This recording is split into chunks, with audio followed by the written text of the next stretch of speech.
First taste of the Big Apple.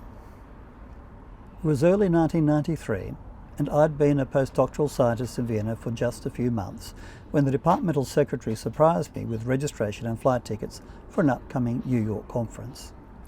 It's always difficult starting in a new country, especially so with a young family, and it was no different for us having come from Australia. But our way was made smooth by the kindness of my boss Bount, my colleagues, and also our neighbours.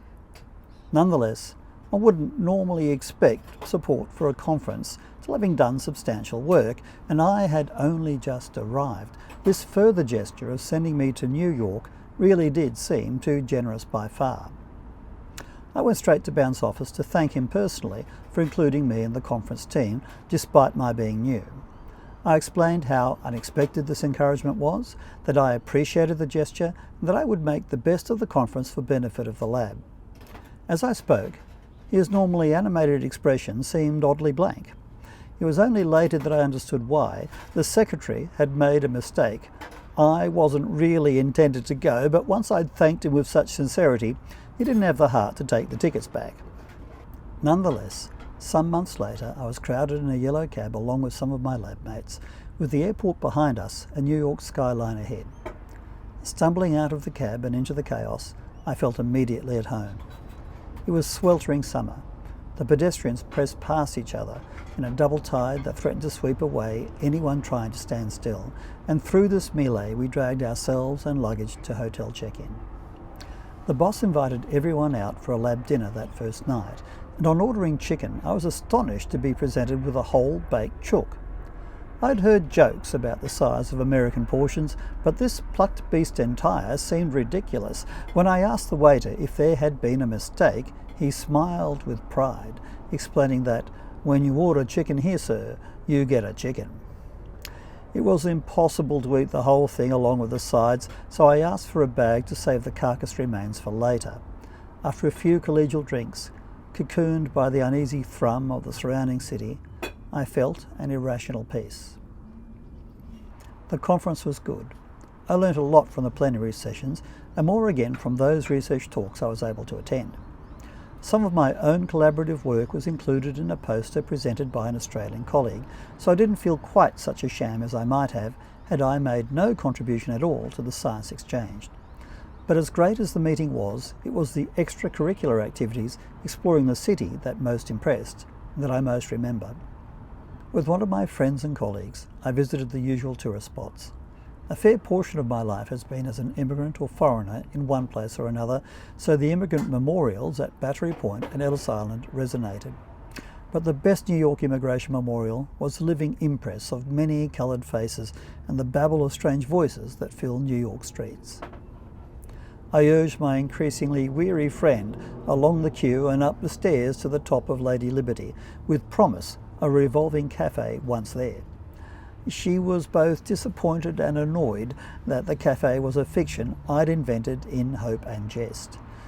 The Empire State viewing deck, mounted with unused binocular telescopes, was spectacular, and I enjoyed trying to match my newly made Street View memories with a three-dimensional map of Manhattan below. One evening, a Japanese lab colleague drew me aside after the day's meetings were done and said, "Hans, you must come. Stanley Jordan is playing." I'd never heard of the great jazz guitarist, but was glad to join him and the rest of the lab on an outing to the Blue Note Jazz Bar.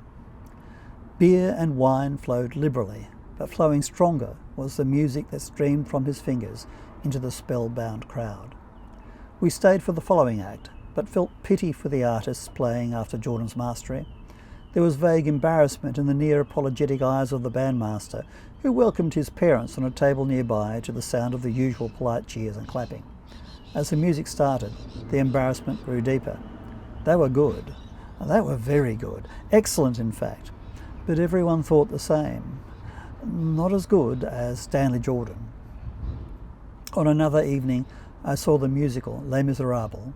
It occurred to me I'd never seen a performance of such complexity executed with such perfection. It was clear the talent pool of New York was deep, and that Frank Sinatra was right. If you could make it there, you could make it anywhere. At that time, there was quite a bit of low-level street crime. Turning the corner from Fifth Avenue to 42nd Street was a shocking few steps from the salubrious to the sordid.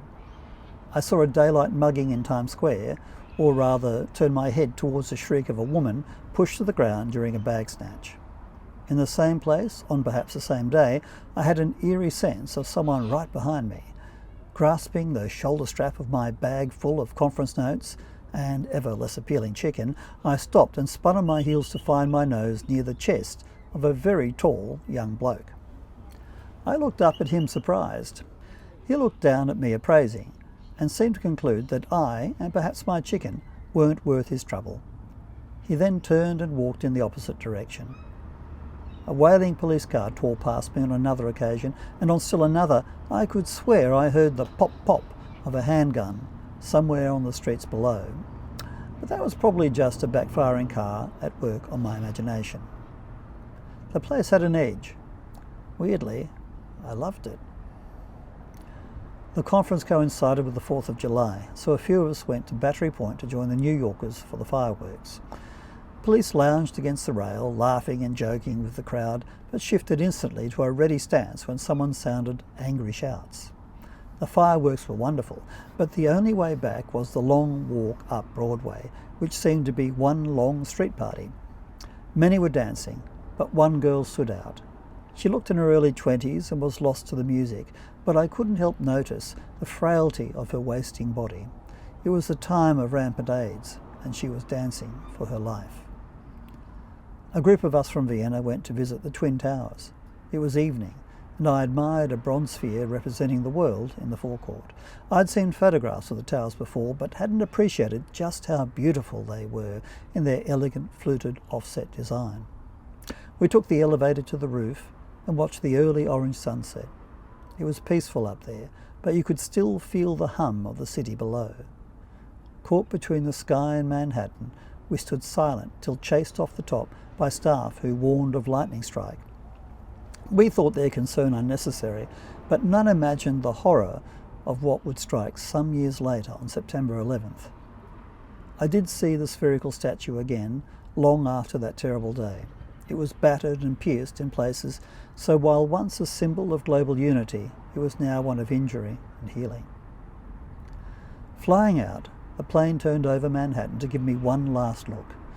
At a flash of sunlight on glass, I'd swear the city winked. "You'll be back." My stay in New York had unsettled me, so the flight back to Vienna had aching disquiet. I had never been homesick, but felt suddenly out of place in near-perfect Europe, and yearned for the uncertainty and potential of the new world from whence I'd come. Not Sydney, my ostensive hometown, but almost anywhere I might find that same sense of unfinished and new things that suffused New York. It was late as I crept into our flat, trying not to wake the children. Helen, my wife, stirred, and then I realised, of course, home is where your wife is.